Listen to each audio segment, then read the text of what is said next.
What's up everybody, my name's Victor and today I'm going to discuss 4 ways you can instantly step up filming interviews.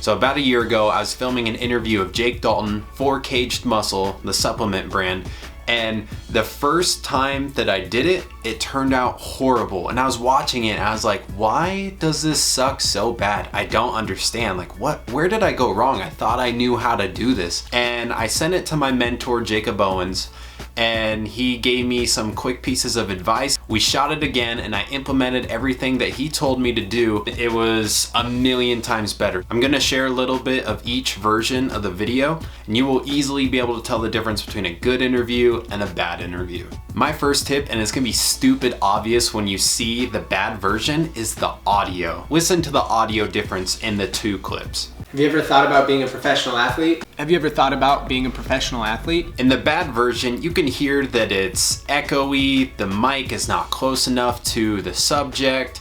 It's just all around bad. And the second one, it sounds good. It sounds clear, you can understand him. I could put an audio track behind him. It's all good, sounds great. If you're not using a boom mic, I would recommend that you put a shotgun mic on top of your main camera and get that pretty close to the subject. In the good interview that I have with Jake, the microphone's about 3 feet from his face, pointing directly at his mouth. In the bad interview that I have with Jake, the microphone's about 6 feet from his face, therefore picking up lots of audio in the room besides just what he's saying.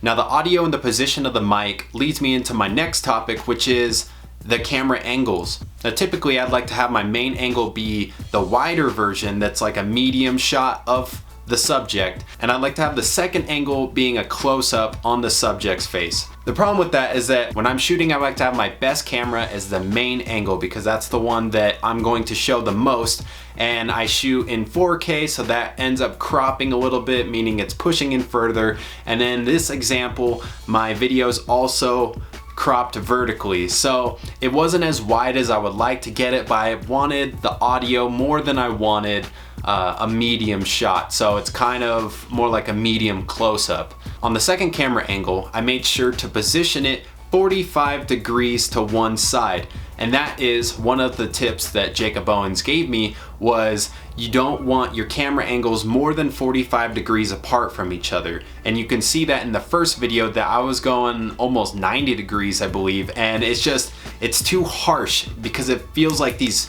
rough jump cuts and then you can't even see the other side of the person's face. When you put it 45 degrees, you can see both sides still.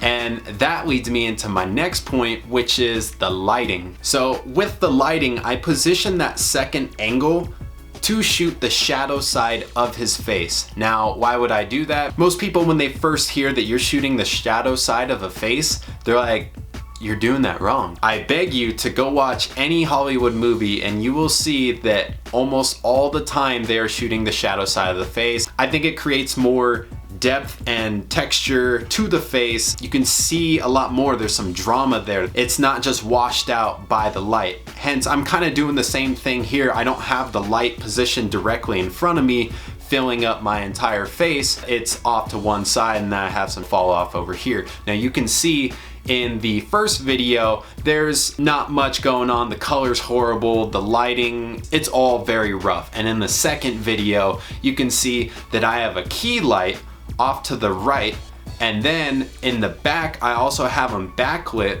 and so the backlight meets the fall off of the face. It creates this really dynamic look on the subject, and that is what I was going for.